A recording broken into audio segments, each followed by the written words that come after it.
Welcome to the Movie Talk Show with Dave D.C. Callari from DC Unboxed and from the Screenwriter's Room, the screenwriter himself, Rob Alvarenga.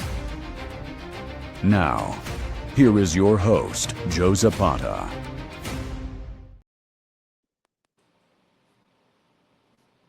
What's up, guys? Joe Zapata here. Welcome to Movie Talk, where we bring you latest on movies, movie trailers, and all those inside rumors going around in Hollywood.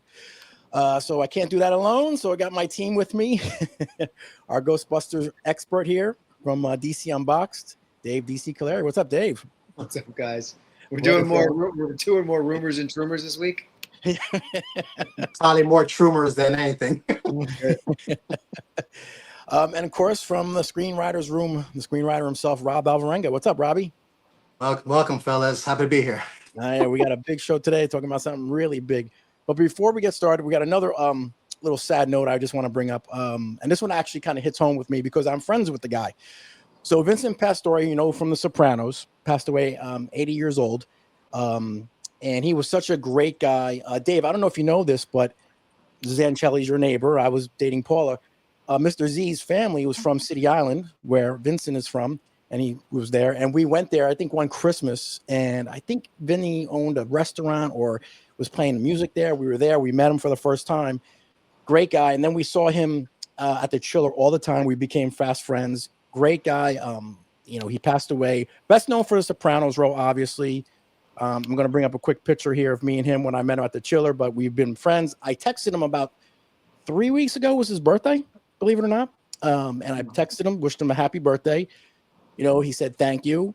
He always was very nice, very generous, not really big about, you know, being a star in The Sopranos, very quiet, loved music, but passed away at 80. And like I said, my condolences, you know, his daughter, Renee. I'm sorry for everything that's going on. Rob, I don't know if you watched The Sopranos. Were you a fan of The Sopranos? And did you know Vincent Pastore as far as big pussy? I mean, you know, you can't.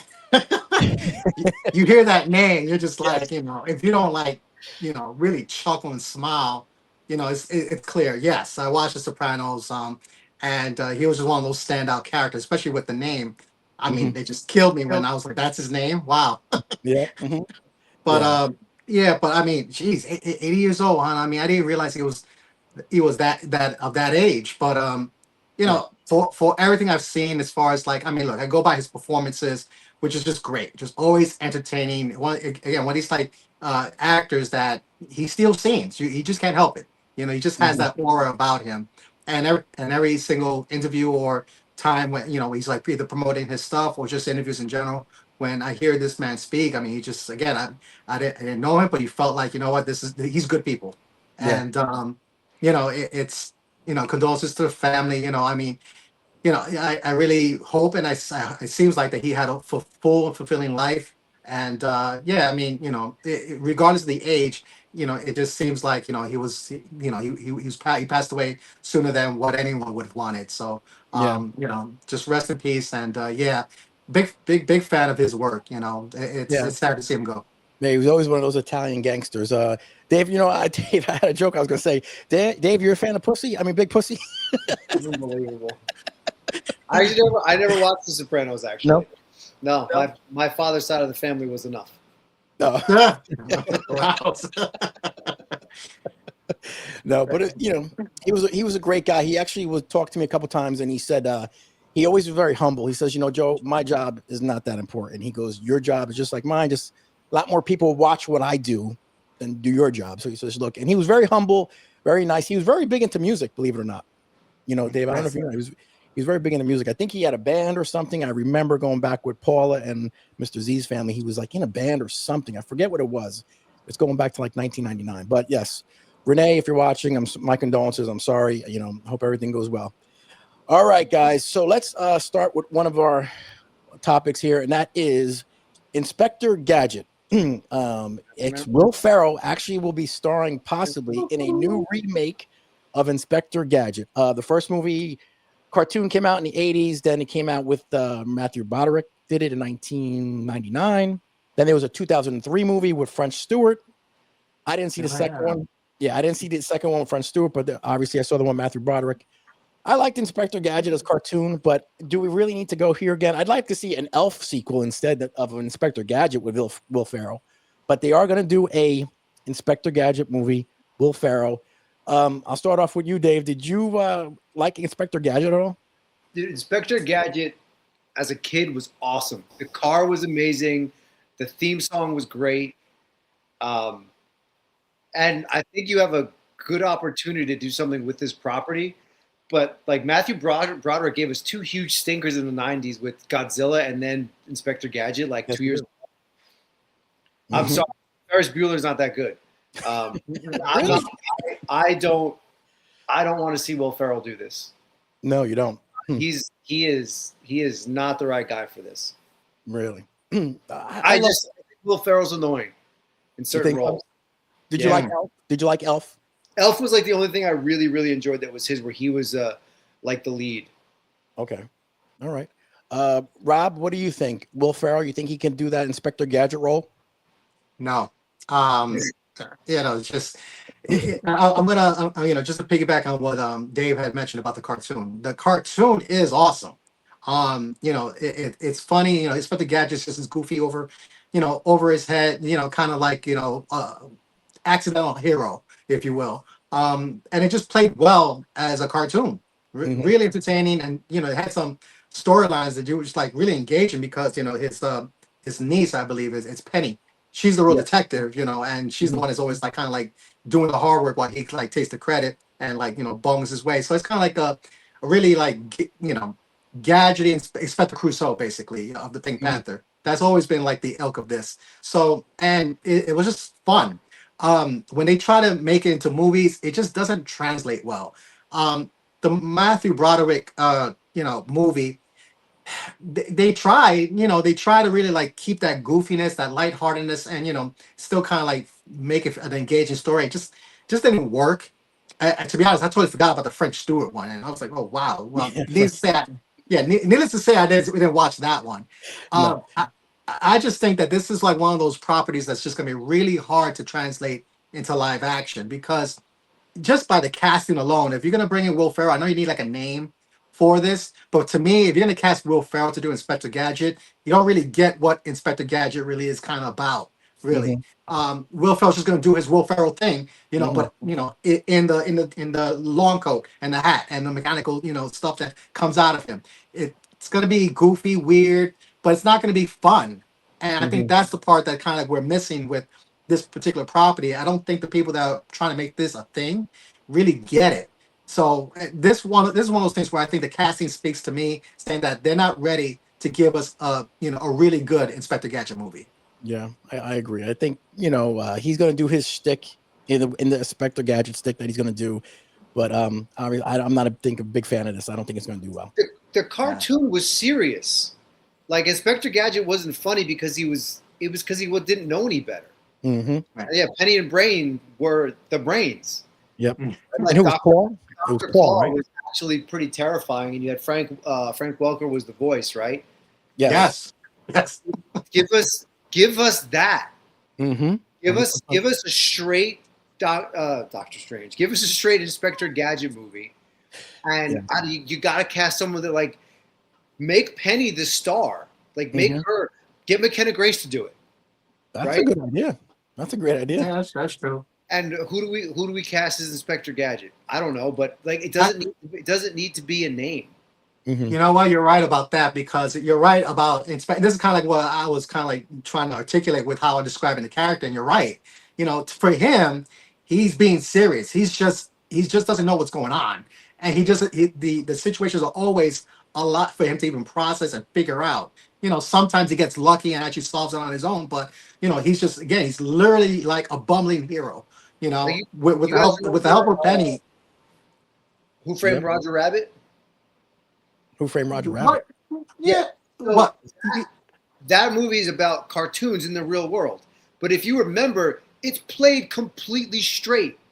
Like, yes, you have cartoons doing weird things, but everything is nefarious. Yep, you're right. Yeah, that's a good. Yeah, I can see that. That's a good comp. Yeah, that kind of tone. Yeah, I can see that. The Weasels and what was Christopher Lloyd's character? I forget. Oh, I forget it. man. I haven't seen that movie in so I long. want to say it's Dr. Nefario, but that's Despicable Me. No, it's not. It's weird too. Holy crap. Is it Ah. Judge Doom?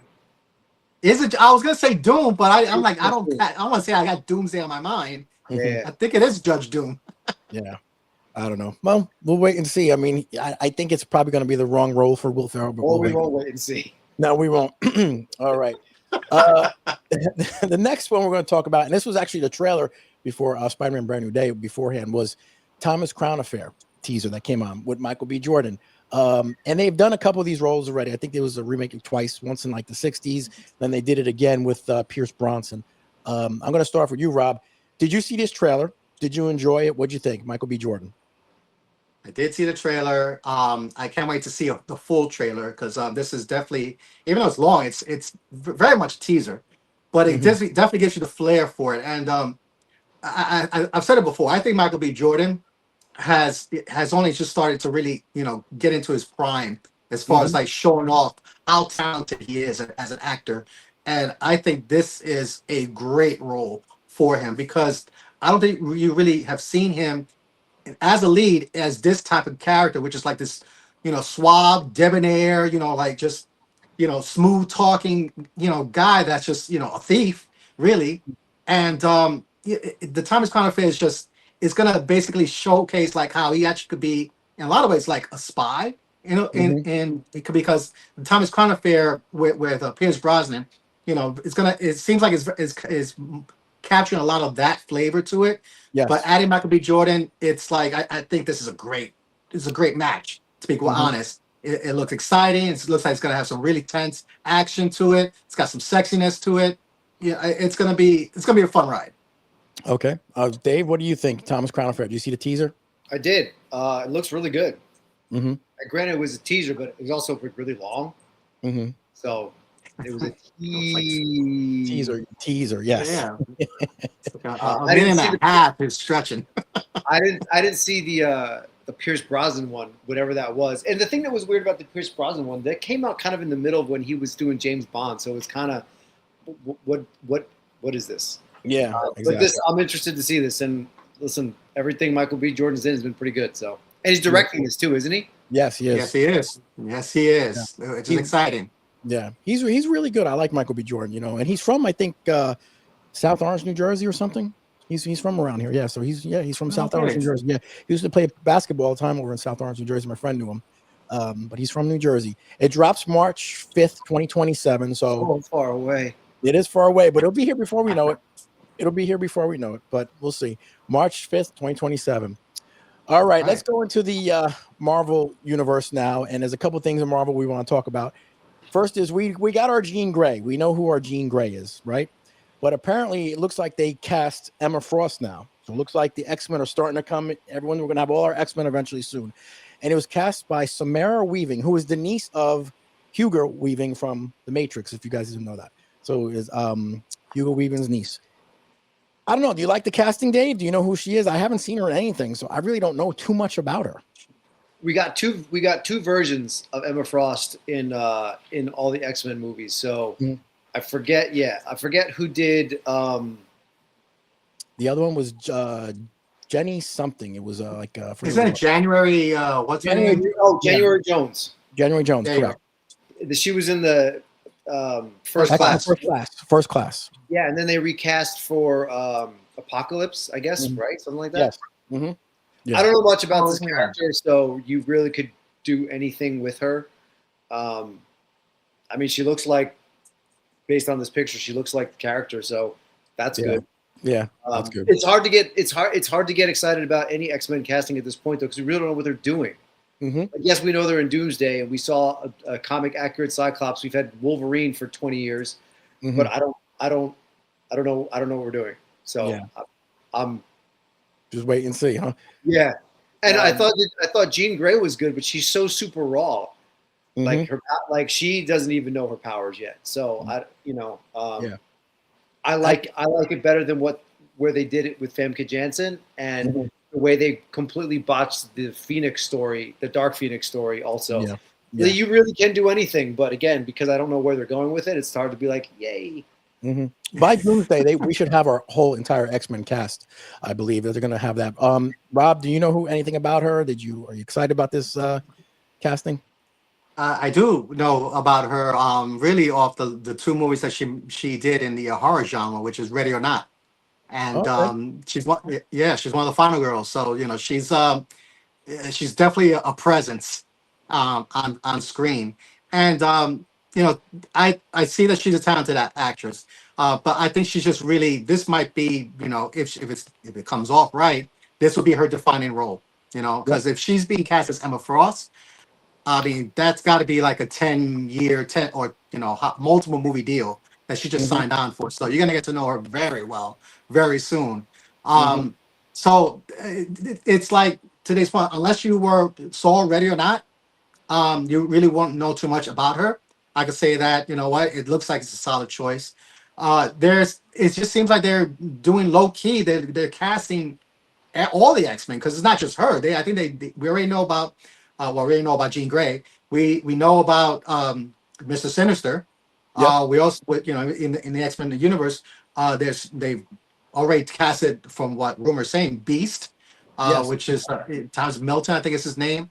But again, it's a lot of these, like, they're known actors because they're actually working. They've been in movies, but as far as like the household name flavor to hmm them, not really. And to be honest, that's good, because if you remember back in the 2000 X-Men, a lot of these guys were unknown. We didn't know who Hugh Jackman was. No. So, you just got to hope that whoever's doing the casting, has that same vision, that they had back then. Like, these guys could definitely not only become these characters, but these are characters that are going to be, known and just enjoyed for the next multiple movies, however many they make. 100%. Well, we'll see. By Doomsday, we'll have the entire cast. I'm sure that's what's going to happen. I thought they were going to introduce it at Comic-Con, but they didn't. So we'll see. No All script. right. Yep.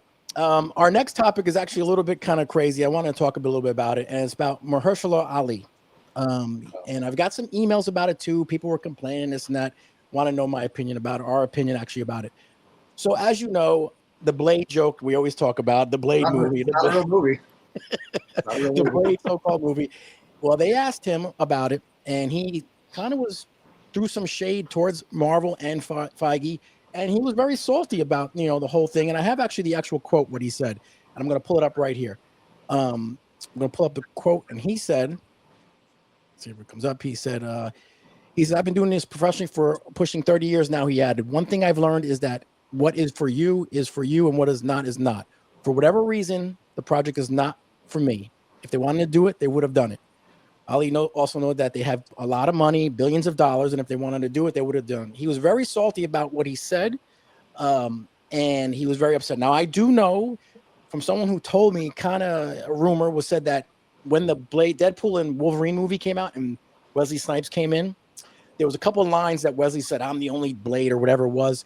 That kind of hit him, like he felt a little bit like, what is going on? A little dig at him. And apparently he was upset about it. So these comments started coming out, and he's very upset with Feige and Marvel Studios. But I get it. He's salty. I get it. But you know what? The fans should be upset because they didn't get the movie they wanted. But let's be honest. He got paid money to just sit on the sidelines. He got to pay or play. And people don't know that. And it's not Feige's fault. It's not. Feige, got embarrassed also going on there.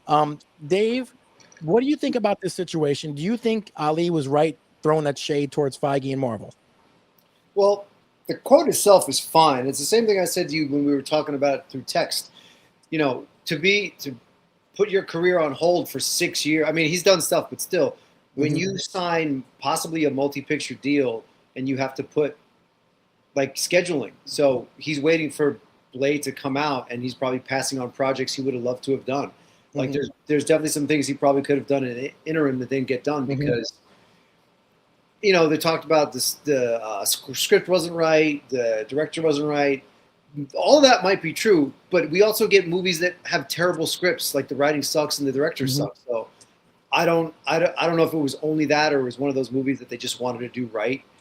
And I also wouldn't be surprised if that line that Wesley Snipes said in Deadpool and Wolverine was pure improv. We're like, oh, we're going to keep that. I kind of don't know if that would actually write that in, but I'd rather listen. Wesley did such a great job. I'd rather just see him in another one. I really don't care. Wow. Okay. Rob, I'm going to ask you. You heard about Ali. He's a little bit upset, a little salty. What do you think? Is he right, wrong? What do you think? I mean, honestly, I'm on his side to be Okay. honest, because and I'm gonna give you a few reasons why. One, he's not the director, nor is he the producer, Hmm. nor is he the money guy, or who holds the purse at Marvel. He made a comment. It's in that quote. Hmm. They literally make billions of dollars, Hmm. and if Ryan Gosling, who wanted to be Ghost Rider, says to them, "I want to be Ghost Rider," and 3 months later you're announcing him as Ghost Rider, and you're fast tracking that thing, so Hmm. what happened? You almost had the same exact setup what happened with Mahershala Ali, Hmm. and we didn't know it was coming.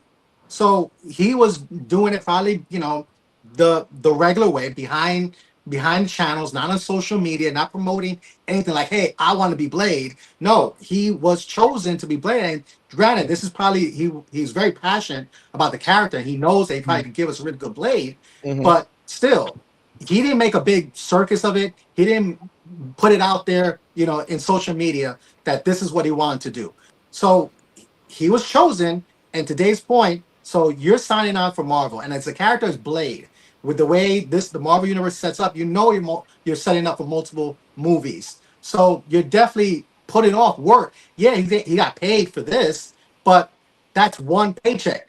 How many other projects that as an artist he would wanted to have done as far as a role goes that he just had to give up because he knew he was waiting to do Blade. Hmm. That's not doing right by somebody that you're gonna want to bring this character to life. And the hell, you're gonna sign up a director that knows that they're gonna be working with an actor that's pissed already, and he has nothing to do with it. So Hmm. it's just like it's you're creating your own demon when it Hmm. comes to this stuff. Yep. And I believe it. Marvel. If Marvel wants to make a movie, they do it. Period. It should, or whatever happened with this, like scripts, whatever bungling. I mean, at the end of the day, it's on them. Either you want to make this movie or not. Bottom Hmm. line, and clearly from their actions, they did it. Hmm. And it sucks. Look, Mahershala Ali is 52 years old. I don't know if anyone knew how old he is, but the guy is already, he was already like late 40s when he signed up for this role. I mean, you're in your prime now. So you're gonna give up your prime just waiting around for this thing to maybe happen, and at the end of the day, you're like, nah, sorry, we changed our mind. No, I think I'd be pissed too. Yeah. I know there was a couple things. One, he said he didn't like the script because it was revolving around a Blade's daughter or something, and he didn't like that idea or something. That's what I heard. And something I wanted to ask both of you guys. The temperature in the world we live in today. I heard a lot of things saying with the racism now, saying, "Oh, they canceled Wonder Man, Wonder Man season 2, and then they canceled now Blade. That maybe they're racist, and Feige knows." And I was like, "Just stop. That's stop. Come on, nonsense." They brought out for a new Black Panther actor. But I heard the buzz of people complaining, saying, "Well, maybe Wonder Man season 2 because it did so well. They greenlight now they took it off and Blade. Maybe there's some racism going on there, which I don't buy at all. But I think these are people on the internet doing their little thing. These trolls making more controversy as it ever. Dave, I mean, it's kind of crazy, I know, but this is what people are saying on the internet. You don't obviously buy any of this bullshit. Nobody wants a white Blade. These jackasses need to go touch grass. It's so stupid. No, we don't want to see a white Blade. We want to see a black Blade. Come on. Yeah, Rob, you think anything about this? It's not a good look. I mean, Mhm. look, it's just. I'm not saying it is or it isn't. Just the optics of it, not a good look. So Yeah. you just finished canceling two major black characters, all in the same day, by the way. Yeah. Hey, whether it's right or wrong, doesn't matter. The optics say, you guys just look like really bad in this. So Yeah. that's But that's all I'll say I about it. I did hear that the reason why season 2, it wasn't a Feige decision why season 2 of Wonder Man was canceled, because Feige answers to two other people in I think Alan Bergman and Dana Waldman, and they said that the reason it was canceled was because the director of Brand New Day, they want to free him up because they want another Spider-Man movie.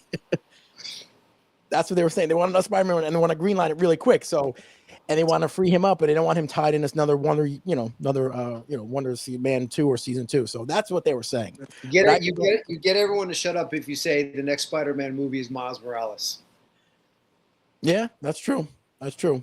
And then I think Rob believes it so much his screen went black. He went black. Rob's making a statement right now. His screen went black right before we went to Spider-Man. I mean, listen. I think I also saw that Marvel's going to not do as many TV shows. Correct. It's just not working out for them. You know, out of however many. Apparently, the next Daredevil season 3 might be the last Daredevil season we get, which is unfortunate. Yes, I heard that. And then, I get Wonder Man getting the axe, but like no other Marvel show has been renewed. So that's also we're gonna get Vision Quest. Yes, that's what we're gonna get. Vision Quest. White Vision. So I don't know. Let me say what you want to say about it, but other than that, I don't. It's not. Yeah, Rob jumped out, so I don't know what happened to Rob. He's very upset, I think, about this. Right when we get ready to talk about the big news of Spider-Man, he jumped off, whatever. He turned black on us. I don't know what happened. maybe he's putting his outfit on. Yeah, but I don't buy anything like you said. I don't buy any of that stuff. I mean, Feige and all that stuff. But these are what the people say on the internet. Kind of crazy. Well, we got the big news that we're going to talk about is Spider-Man Brand New Day. And I'm waiting actually for hopefully that he can come on, Rob, because this is probably something he likes to talk about. Yeah. We have actually a couple big things I want to talk about. Is the quick recap on what it did at the box office. Second fastest to 1 billion. Fastest film ever to surpass 400 million at domestic. It's a certified Billy Cracker already? What? The certified Billy Cracker hit 1 billion? Yes. It's over 1 billion. It's over 1 billion. It is over 1 billion. I think Rob is coming in right now. Hold on. You better have a mask. Come on. There he is. Rob, can you hear us? Yeah, I can hear you guys. Okay, Rob. We're starting. I know we were upset with that last topic, but now we're starting Spider-Man, okay? Spider-Man Brand New Day. So we're going to do, and I mentioned to you guys, I said last week's show, I said, I think it could hit 2 billion. And I think it's going to easily. Man, how can not at this point? Yep. So let's just do a quick recap of Brand New Day. So second fastest to hit 1 billion besides Avengers Endgame. Fastest film to surplus 400 million at domestic box office in 4 days. Biggest Monday opening ever. Biggest Tuesday ever. Biggest domestic opening all time. Beat the Avengers 360 million to 357. Biggest opening in history for Sony. And the biggest Spider-Man debut in the franchise. So this is a huge win all the way around. Huge moneymaker. We saw it. Well, we saw it over the weekend. What do we think of it? Well, I'll let you guys know. I enjoyed it. I love this movie. I tell you what, I want Frank and MJ series right now. Greenlight Frank and MJ series right now. I love them two on screen. It was great. The Hulk, getting our Savage Hulk back. Thank you, Sony, for bringing back Savage Hulk. I really appreciate that. Tom Holland's best acting as Spider-Man, I think, in all the series. And you know what? He's the most comic book accurate. And I was talking to a couple people there, like, who's your favorite Spider-Man? All of them say they in love with Tom Holland. They said he's good looking, he looks the part. So they all love Tom Holland. And for me, this is right there with No Way Home. I got to see this again because I mean it's right up there. One of the best movies that I saw for Spider-Man, definitely. Doesn't beat Spider-Man 2 with obviously Doc Ock, but it's right up there. One of my favorites. Dave, tell me your review. You saw it. What did you think of this movie? I liked it a lot. It's the only. I'm going to go with my gripes first. Okay, go ahead. John Bernthal as the Punisher is always great. Frank Castle is always great. I liked the scene. Can we do spoilers? We can do spoilers? Yeah, spoilers. Go ahead. Okay, so at the end, after he's in the hospital with Peter and he's apologizing and he gets all emotional, that's a great scene. It only works if you've seen the first 2 seasons of Punisher and everything in Daredevil. Yes, that's good. And I think as good a character as he is, he does not work. I don't think he works when he's nerfed, as in not an R rating.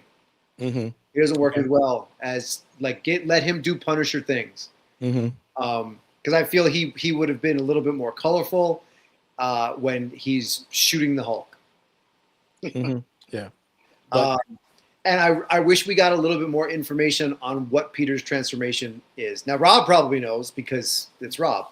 But I think there should have been a little bit more like, hey, what's happening? And suddenly he's just like kind of has it on command, which is great. But where do we go from here? Like, what's is he Ultimate Spider-Man now? I don't know. Yeah. But I think this tied up a lot of the emotional beats from No Way Home very well. I actually like this better than No Way Home. Like, No Way Home is good. Definitely a lot of nostalgia bait in there for a whole bunch of different reasons. I get why people like Toby. Toby was the first one, so of course he's like, oh, he's the best. Yep. He's fine. I think Andrew Garfield had the most comic accurate Spider-Man in terms of he was like dorky and quippy, but Tom gave us that in this one. He probably gave us the most Spider-Man performance he's had out of the 6 movies he's been Spider-Man, 7 movies, whatever it is. 4 Spider-Man, Civil War, and Infinity War and Endgame. Yeah, 7. Yeah. Where do you rate this Spider-Man out of all the Tom Holland ones? Just out of all the Tom Holland, this is the best Tom Holland one. Yeah. Okay, now what about all the Spider-Mans? It's definitely up there. I just remember Spider-Man 2 doesn't hold up as well for me now as maybe other people, but I do very much remember walking out of that theater and being like, wow, that was amazing. Yeah. All right. Rob, you're our Spider-Man guy here. You went to see it. What did you think of it? I love this movie for a lot of reasons. This is probably by far the most complete Spider-Man version that's inspired by the comic books that we've probably ever gotten. We finally have Peter on his own, and there's a couple things that I didn't like about it, but it showed a lot of things. It showed just the whole gamut, that how he's actually now in command of this. Just Tom Holland has his role down pat. Yes, granted, he's had plenty of time to do it, but now it just seems like he has truly become, Peter Parker / Spider-Man, and the performance just shows off everything. Just things that we, Spider-Man fans know about this character. They captured it. The fact that he barely took off that mask. Spider-Man. There's been a thing with over the years with even with the Tom Holland movies where for some reason Spider-Man has to take off his mask so you can see that the actor's there. But this movie, he more times than not, even when Spider-Man's just like talking to people, trying to figure out what's going on, he has his mask on. That whole scene with him and Yelena, in the bathhouse, which is hilarious, by the way. She's like, you want to talk to me, you want to get information, you got to get in the tub. Okay, fine, okay, in the tub, but mask does not come off. I mean, that is true Spider-Man. It shows off how smart he is. We always had like this thing that, yes, the guy is gifted, but the guy's a genius. And this movie really shows off that when he's talking to Bruce Banner, and he's like, they're talking in a language where it's just all science. And Bruce Banner's looking at this kid like, who are you? It's like you're smart beyond anything that you're showing me right now. And just the whole Spidey action, probably the best web slinging we've ever seen on screen. So it just captured a lot. The cameos are, I thought, it was a part of me I was a little concerned. Like, you got a lot of characters there. Having the Hulk in there was one thing, but it played very well. By the way, yes, Savage Hulk, please stay. We rather this Hulk than anything. And yes, I knew they're gonna nerf Punisher, so I was really curious to see how they're gonna do this, and the dynamic between John Bernthal and Tom Holland, man, that really saves Punisher's involvement in this thing. So overall, I mean, I think it was just great experience, great Spider-Man movie. There were some things I just wish they would just stop. I really wish Peter didn't have Edith. I wish he didn't have that Stark tech. Like, just cut the Stark umbilical cord already. He's on his own. Let him have his own. He could make his own tech. Let him do that. He doesn't need that anymore. Yep. And as far as the transformation goes, honestly, it's based on comic book stuff where he does, it's kind of like really the Man Spider kind of like storyline. But they definitely departed from that. They're not really bounded by the source material in that respect with this storyline. which I'm kind of Mhm. glad. Yeah. I'm not crazy that he has now organic web shooters, Mhm. uh, but you know what? I see why they did it. I'm just not a fan of that. I just wish he would have kept his whole mechanical ones. Mhm. So, but overall, awesome. And Yeah. Jean Grey, woof, that chick is scary. Yeah. He evolved from the first Homecoming to this. He's evolved so much his character. You could see it, which I really loved. He's friends with the cops and the police now, helping them solve everything. Did you guys fall for the MJ twist on the roof? Did you guys realize saw that coming? I Ah, saw like I was sitting there like I don't know about this, you know. I And I was was like, I didn't I guess you could say I did, but that's because I was really hoping that she Mhm. remembered. Okay, Because you can see how broken this kid is yeah, over her. exactly. I was like, oh, this is nice. Mm-hmm. Oh, that's fucked up. you Yeah, know. exactly. Would I you felt date? I felt I felt for like Nancy Kerrigan, man. Oh, really? Yeah. The I post was credit. I was like, oh my god, I got all emotional. I was like, oh, it's he Yeah, loves her so much, and he's and yeah, then she's like, go ahead, Peter, touch her. I'm like, yeah. no. Exactly. I was pissed when I I was like, I would have pushed her off the roof. Bitch. The post credit scene. What did you guys think of that? It kind of was a nothing, but what do you guys think that means? The post credit scene, He's in space again. or it's maybe a different Peter? That's what I'm thinking. I'm thinking that that's definitely a doomsday connection, That's what I was thinking. and Yeah, it's either but Ned, we don't know how Ned made the app, right? We don't know how Ned made it, but Ned, well, so Ned does he remember all three Spider-Men then? We don't know that. I don't know. Like he said, no, I don't think he does. we got glimpses of what the spell did because he's like, Spider-Man saved me and my friends in high school all the way back to Washington Mine. So he remembers being saved by Spider-Man. Spider-Man. Yes. But do they remember having all three? Yeah, I don't know. Because however Ned made the app, Spidey Tracker, is Mhm. probably tied to his Peter. So I don't know how we're getting Spidey Tracker on another Peter. Mhm. I don't unless it's Miles Morales. I don't need to see Toby or Andrew in another Marvel movie though. I have this right here. If you guys look, this is the biggest films of 2026 right now. If you look at it right now, the biggest films is Brand New Day, 1.5, Toy Story 5, Michael, Super Mario, Galaxy, and the Odyssey. And Spider-Man did that in 7 days. Toy Story, I think, was 40 days or 45 days, I think it was. So you look at the comparison, really crazy. And then you look at the preview night, which I'm going to pull up right here. The preview night, which is the Thursday night, biggest Thursday night preview night. And that was, you can see these numbers here, 72 million compared to Avengers Endgame 60, 57, 50. Pretty impressive. Pretty impressive. And if you add, Considering Endgame was like peak, you had to be there to watch it in the theaters moment because it's pre-COVID, and that beat it by $12 million. crazy, right? Is everything adjusted for inflation though? I mean, the tickets aren't that different enough. It's beat out all the totals of the DC movies of the past 2 years. Yeah, And then the Snyderverse is coming back, guys. yeah, I heard that. And then Moana, you add up Moana, Mando, and Grogu, Supergirl, and He-Man. Add those four up, it still wouldn't beat Spider-Man, which is pretty impressive, right? I'm telling you, I said it before. It is damn near impossible to ruin a Spider-Man movie unless you make a movie. Take Spider-Man out of the movie. Exactly, and this is proof positive of that. And it shows just like, look, Spider-Man is up there, whether you consider it or not, but it's true. He's up there with Superman as kind of like one of these like characters that everybody loves. And the fact that we haven't had a Spider-Man movie, I know that it seems like No Way Home wasn't that long ago, but it's long enough where it's just like, you know what, if you're gonna give us a Spider-Man movie every 3-4 years, yeah, the fans are gonna show up because the character it just resonates that much, with the fans.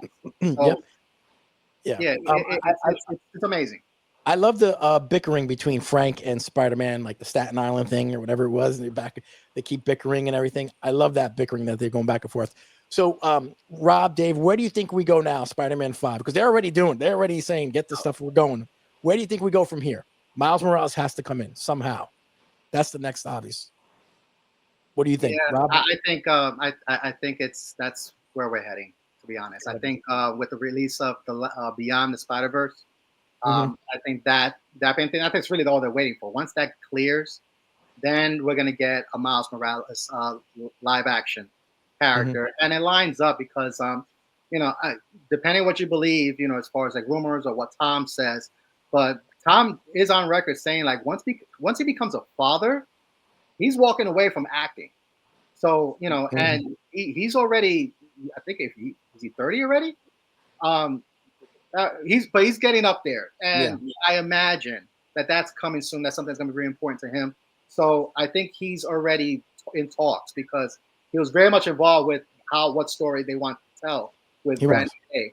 So I just think that he's thinking ahead, like, you know what? How can I pass the torch? That makes sense. The next Spider-Man's gonna be Miles Morales. So whatever movie comes up next, I think it's a new trilogy, but I think that's kind of like where we're gonna go. He's gonna basically hand the torch over to whoever Miles Morales is gonna be. Yep, I agree. All right, guys, that was our review. Now, just going to answer a couple questions just because of the time and everything here. So let's see. I got a couple real quick questions here. And here's the first one. And this one was actually from Reggie W. He says, from New York, he says, I heard a rumor Will Smith's son may be cast as Miles Morales. I hope this is not true. The last thing we need is Jaden showing up at the premiere wearing a piano strapped to his head.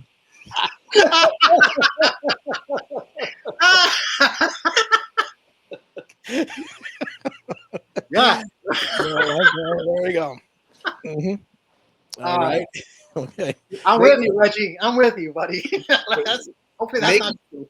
Make it Caleb McLaughlin, just like everyone was speculating when he started posting this gymnastics training or whatever on Instagram like a while ago. Put him in it. I'll give you my ticket money right now for that. Yeah. Let's do it.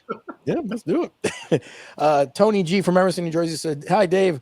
I'm a big GB fan and like to answer the call female movie, although it felt sometimes like an SNL style comedic shtick. Do you agree? Yeah, because listen, the first Ghostbusters movie is you get dudes from Saturday Night Live in the 80s and you have them dick around for 2 hours. The problem is with the 2016 movie, there was too much dicking around. Like the first Ghostbusters, everyone has very well defined roles, right? Like Ray is the enthusiasm, the heart, Egon's the brains, Peter is the creep, and then Winston is the audience. And Egon's funny because he's so straight. And Ray is funny just because he's so enthusiastic, and Peter's funny because he is, and Winston, same kind of thing. In 2016, even though the movie itself was fine, everyone was funny. Everyone was quippy. The roles weren't clearly as defined. So I don't know, like you can kind of give it a pass because they took a swing at something. And if I remember correctly, Paul Feig was like, I'm not trying to reboot Ghostbusters because you won't outdo the first one. So just make something that's different. And everyone lost their minds when it came out. So Xavier T said, New York said, did you guys notice Mark Ruffalo was not at the event or premiere for a Brand New Day? Maybe his dumbass politics had him pulled. I don't know. Who knows what happened? But I didn't notice he wasn't around.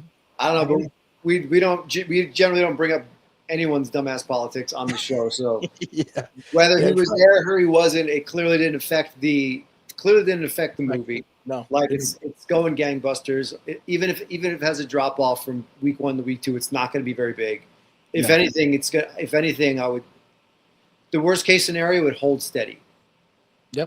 Honestly, I have another theory as to why they did this. Is because he, like Tom Holland, they have a problem spoiling the movies they're in. So he's not in the premiere, and they didn't want anything like that happening for this movie because he had all kinds of spoilers waiting to come out. So that's how I took it. And if it is because of what he believes in, I mean, come on. Well, listen, you've got Tom and Zendaya, who are super popular at the moment. They're like everyone's favorite couple. Then you have Tom and John doing what they do, and everyone's coming off the Odyssey. It just kind of makes sense to focus on them. Yeah. Right? Sure. Like, no one's missing. We've gotten Ruffalo as the Hulk, and again, same thing. Like, how many movies? I don't necessarily need to see what he has to say at whatever the premiere is. It's fine. He's not in this movie more than like 15 minutes. Tops. Yeah, I was afraid that the overabundance of characters was going to weigh it down, and I went into it thinking, like, I bet that all the villains, they're just those quick little cameos, and that's exactly what they were. They were mini segments on the news. Yep. Roger T, the last one here, says, Roger T says, honestly, I don't like the pick of the new Black Panther. I think John David Washington could have gotten it over, or even Aldous Hodge. What do you think? Those are good choices. Both of them are awesome actors. Yeah, both of them good actors. Yeah, that's true. They're both good actors. Honestly, They should have just gone with Mahershala Ali. I don't think he's going to be working with Marvel anytime soon. No, I don't think so either. Honestly, I think these guys are too old. You know, the Black Panther that they want has to basically line up with like what they want to tell with the storyline. That this is T'Challa's kid. T'Challa's kid is not going to be that old when Black Panther 3 rolls around. So I just think that they aged out. Yep. Listen, and whoever it is, you still have to follow up Chadwick Boseman, which is hard to do. Yep. Just because his performance was great and because he was taken too soon. Like everyone, like, again, the second Black Panther was fine. His presence was the biggest hole in that movie. Yep. And whoever is the actor is going to always be compared to Chadwick, no matter what. He didn't get he was not proper. That character was not sent off. No. Right. You can bring Stark back or whoever it's going to be because he did his thing. Yep. 100%. All right, guys. Another great week. Spider-Man, brand new day. Just one of the best movies around. All right, guys. I will see you guys next week. Yep. Talk to you guys later, man. Started from nothing. Jersey streets, we owned it. Jay-Z pumping iron. Bodybuilder coding. Beings on the course.